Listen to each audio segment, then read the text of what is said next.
You are listening to the Berman Method Podcast featuring Dr. Jake Berman and Jenni Berman, physician assistant, where we treat problems, not symptoms.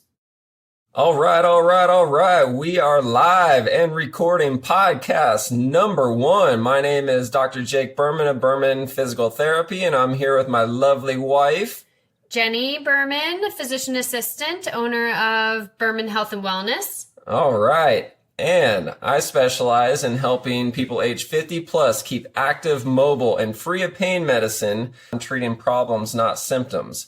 We're going to get into that a little bit more as we get into this podcast. However, the reason why we wanted to start this podcast in the first place is because we are pissed off. We've got a broken medical system. I don't even need a medication. That would be too hard, though, because that is not the easy pill, right? We as Americans are lazy by nature in general. That is a very big generalization there. But if we can just take a pill to fix our cholesterol versus changing our diet, we're going to jump all over that. And that's what got us into this problem in the first place. It's true, but to defend the patients a little bit, a lot of it is needing to know the knowledge. The patients need to know how they can improve their cholesterol without the medication, but because of the healthcare system, the physician assistants and the physicians, the DOs, they don't have time to discuss that with the patient. So it's easier on both ends to say, here, just take this medication. What do you mean they don't have time?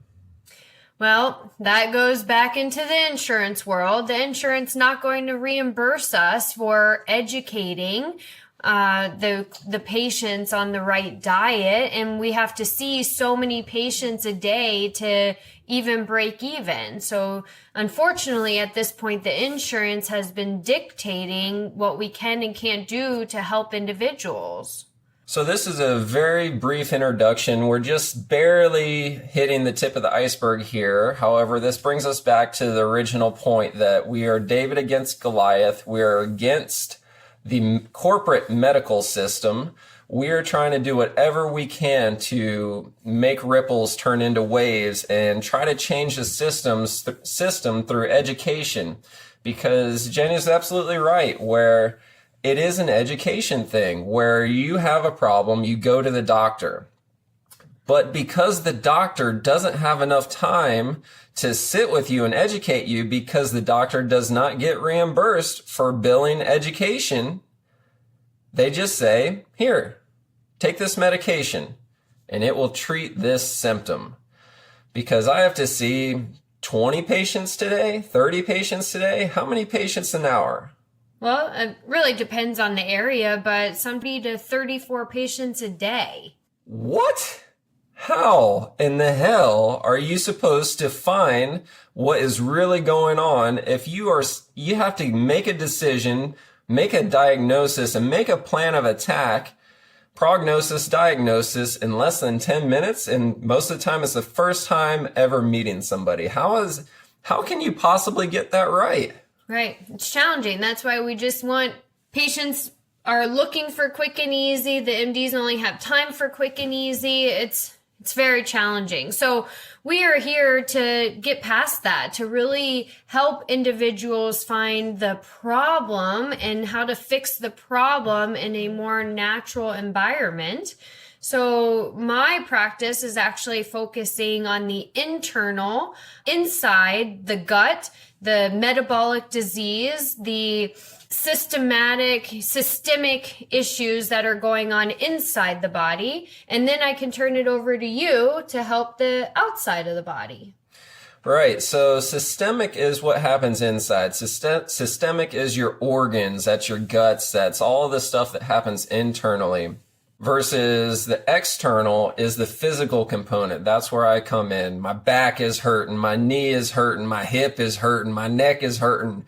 Oh man, the achy back, it's just getting worse, and they attribute it to getting old. So to make it make sense, I want everybody listening to this to know that this is going to be geared towards my demographic, the people that I see the most. We are out of Naples, Florida. And the vast majority of the people that we both see are over the age of 50. And I would even say over the age of 60. However, they're active. We see a lot of active people over the age of 60. So in general, that is going to be the demographic that I'm gearing this towards. So remember, if we say something that you don't agree with because it doesn't fit the mold of somebody that's 20 or 30 or 40, mainly for me. For Jenni, it's a little bit different because the systemic issues, it really doesn't matter if you're a teenager or 90 years old. She literally works with that wide of an age range. Versus me, the things that I'm going to be saying on this podcast are going to be really geared towards somebody that's over the age of 50, even over the age of 60, that's trying to keep active, mobile, and free of pain medicine. Now, you help individuals at that age, but we also see, which can be a lot of aging or long-term injuries, different things that have happened. But we also have seen a lot of times that if we can just improve their gut health and reducing inflammation, that also helps with their symptoms too, with the problem. So are we talking about physical or the systemic stuff now? Well, the systemic stuff can cause some physical ailments. What? What did you just say? Systemic inflammation. So starting with the food that goes into your gut, and your gut health can actually cause the symptoms of the physical ailments that your patients are feeling. Is that right? So you're telling me that I could be working on somebody for back pain and beating them up, doing the soft tissue massage to the muscles, getting the muscles firing, exercising, getting everything stronger, trying to fix their back pain, but it's really something that's going on internally?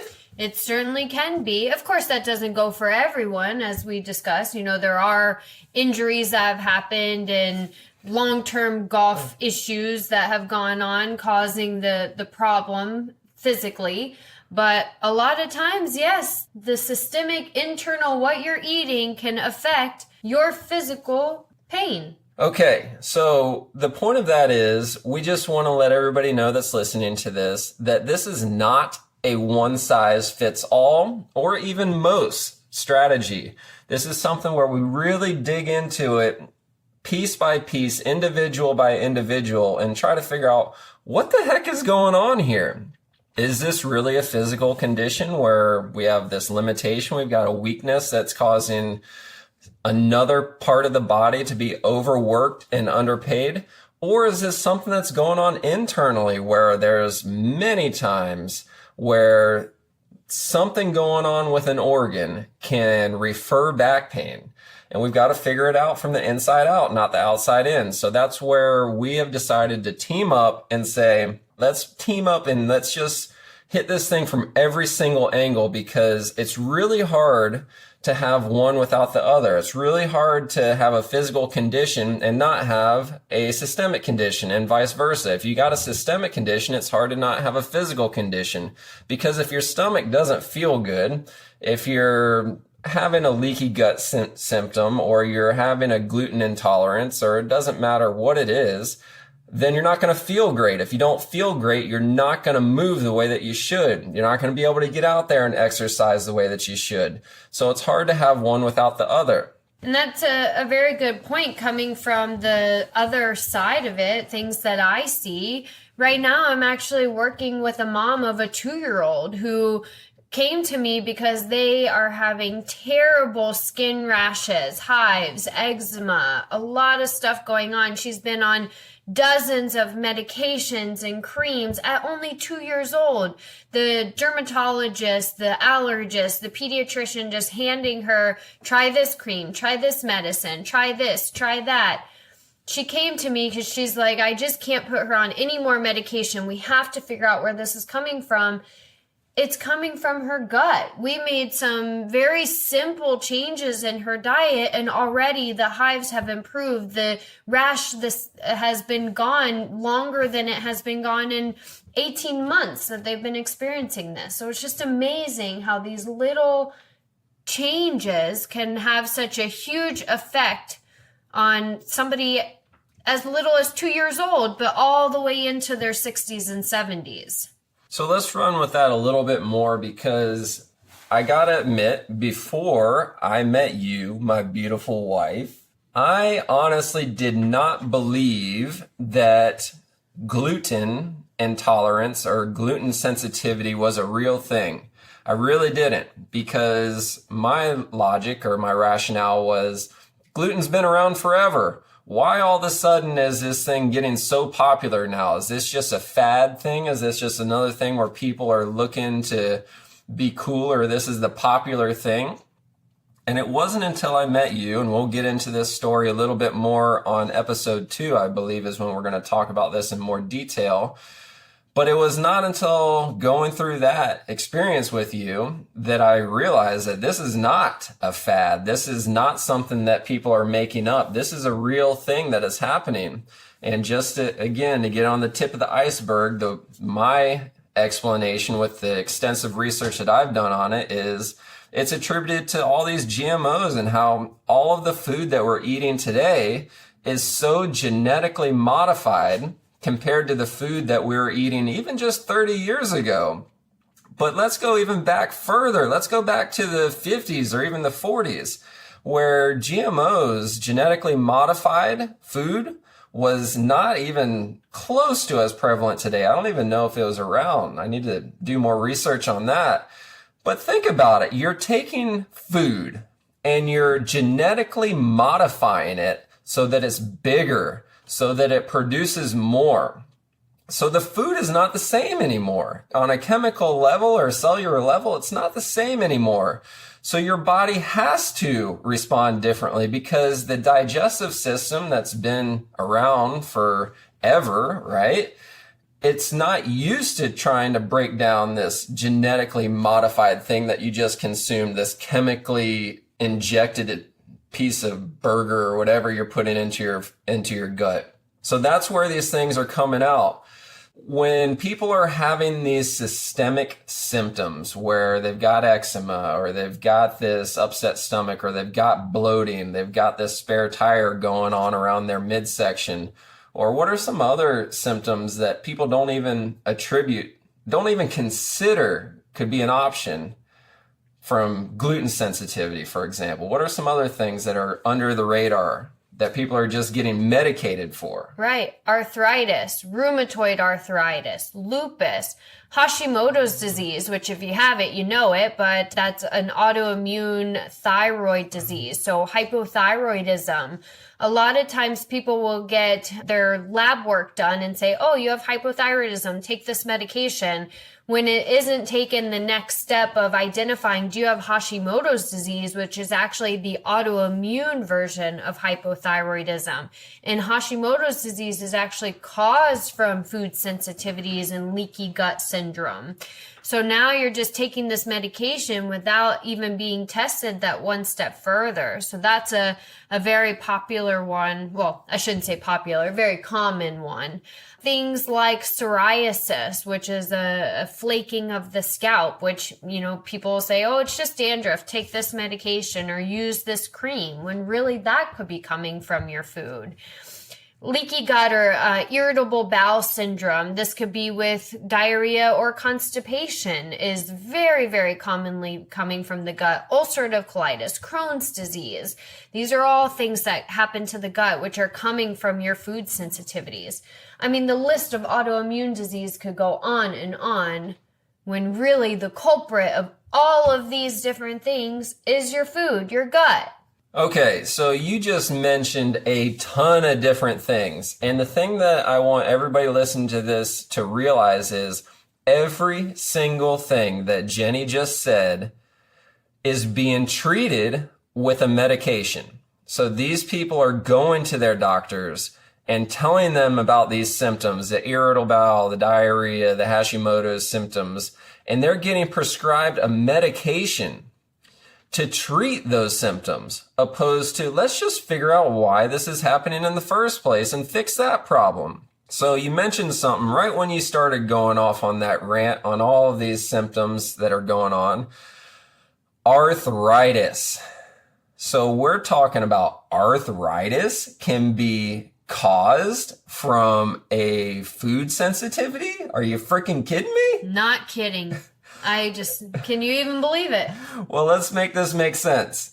Because here's one thing that a lot of people don't know is gluten is a sticky protein, right? Mm-hmm. So gluten is a sticky protein. I'm pretty sure that everybody listened to this at one point in their life or another, as a child, was told, don't swallow gum, right? That's a pretty common thing. You're a kid, you're 5 years old, you're chewing gum, walking around minding your own business, and your parent says, don't you swallow that gum. Why would they say that? Well, we don't want it to stick to our gut. What? I know, it's crazy. You don't want the gum to stick to your gut.